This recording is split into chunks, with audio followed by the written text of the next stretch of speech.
Where you going? I don't even know yet. Who going with you? Whoever.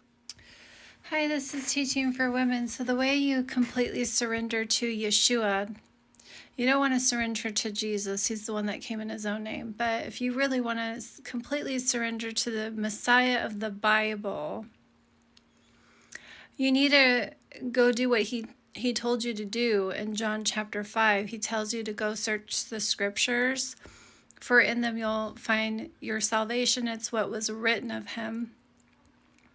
And if you don't believe what Moses wrote of him, you're not going to believe what he tells you.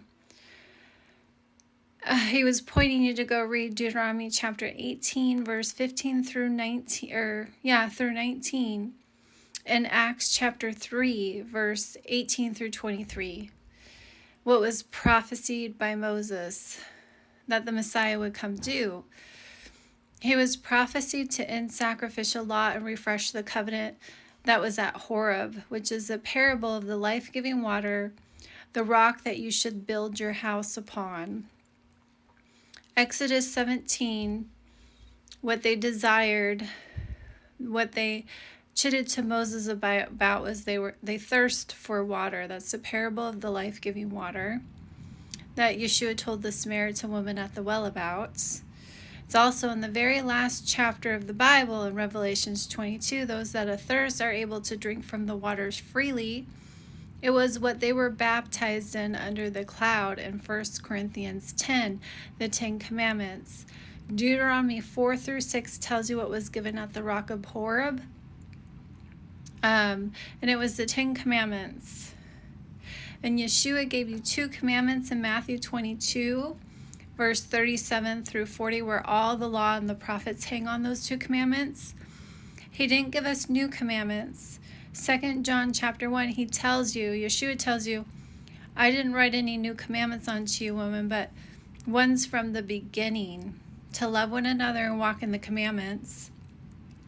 His first commandment, to love God with all your heart, soul, and mind. He was quoting Deuteronomy chapter 6, verse 5. Love God with all your heart, soul, and mind means to keep the commandments in your heart. Teach them to your children. And the promise that came with that was that you're going to live long in the land. This is Ephesians chapter 6, verse 3. It was Jehovah's 5th commandment to honor your father and your mother. First commandment with promise. It was the covenants at Horeb. And it will be your righteousness. That's verse 25 of chapter 6. The 10 commandments will be your righteousness.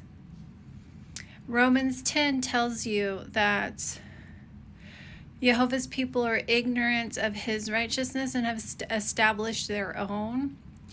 And that's why Revelations 18 tells you to come out of the churches. Come out of her, my people. Because the churches have all fallen away, and our scripture tells us they're going to fall away at the end times, not endure sound doctrine, have itching ears for smooth, tickling words, and turn on to fables, which they have, because there's 46,000 different denominations who have turned the grace of God into lasciviousness. This is Jude chapter 1, verse 4. What's lasciviousness? You can look it up in the Strong's Concordance. It means unbridled lust, wantonness, shamelessness. That you can give into your lusts, your wantonness, your covetousness, your sin, and be shameless in it. Be shameless when you come before the Lord, because Christians think that they are saved from unmerited favor, undeserved favor, that they're forgiven for their sins, and that they don't have to keep the covenant because they're under unmerited favor, and they call unmerited favor grace, when that's not what grace is. That's not what our Bibles tell us grace is. Grace is a spirit. Hebrews chapter 10, verse 29. Don't tread underfoot the Son of Man and call the covenants that he was sanctified in, the covenant that he was prophecy to refresh at Horeb the 10 Commandments, don't call it an unholy thing and send despite unto a spirit of grace. Unmerited favor cannot be a spirit. Titus 2 tells you what grace does. It teaches you to deny sin and lusts of this world. Because it's G5485, you can look it up in the Strong's Concordance. Okay, it says it means especially divine influence upon the hearts. Okay, especially divine influence upon the heart, teaching you to deny sin and lust. So his divine influence upon your heart teaches you to deny sin and lust of this world so you can live righteously, which is Yeshua's first and great commandment he gave you, to love God with all your heart, soul, and mind, is to keep the 10 Commandments so you can keep those commandments. Jehovah equipped us to be able to keep them. That's why Romans 6 tells you got to kill the old man of sin and be reborn into righteousness. You can either obey sin unto death or obey righteousness, the 10 Commandments, unto salvation. Christians like to quote John 3, you only got to believe on the Son for everlasting life, when Yeshua himself told you in John 14, those that believe on me, the works that I do, they will do also. And like in Ephesians 2, which a lot of pastors don't go over this, they just say, saved by grace, not by works of the sacrificial law.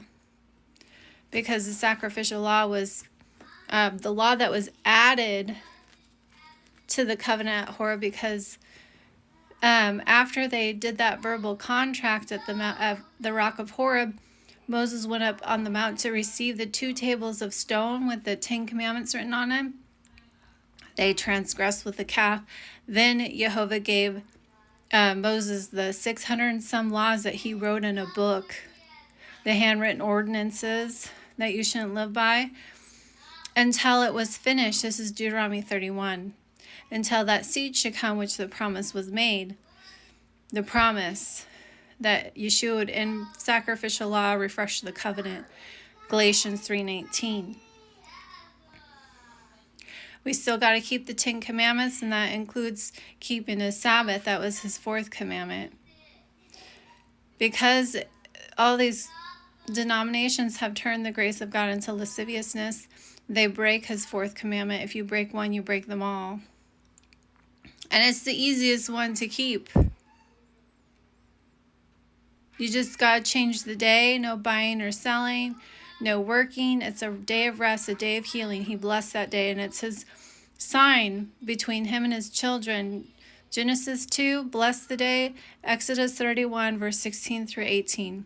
His sign, which is also means mark, if you look it up in the Strong's Concordance, on his children. Hebrews 4 tells you the day hasn't changed.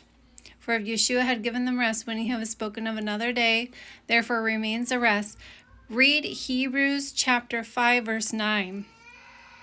Yeshua giving eternal salvation unto those that obey the Son. You got to obey him. It's not just believing. Belief in Hebrews 3 is defined. Belief in faith is obedience. Unbelief is disobedience. Those whose carcasses fell in the wilderness were those who had unbelief because they sinned. They were disobedient. Revelations 22, verse 14.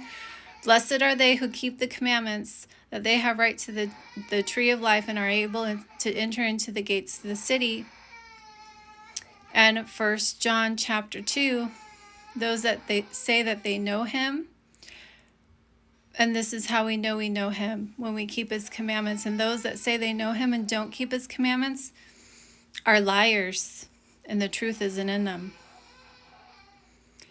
So if you want to be fully obedient to the Messiah of the Bible, Yeshua, who came in his Father's name, John chapter 5, verse 43, and Deuteronomy 18, verse 19, that he sent in his name, You got to keep the commandments and eat clean. Don't fill your vessels with abominations.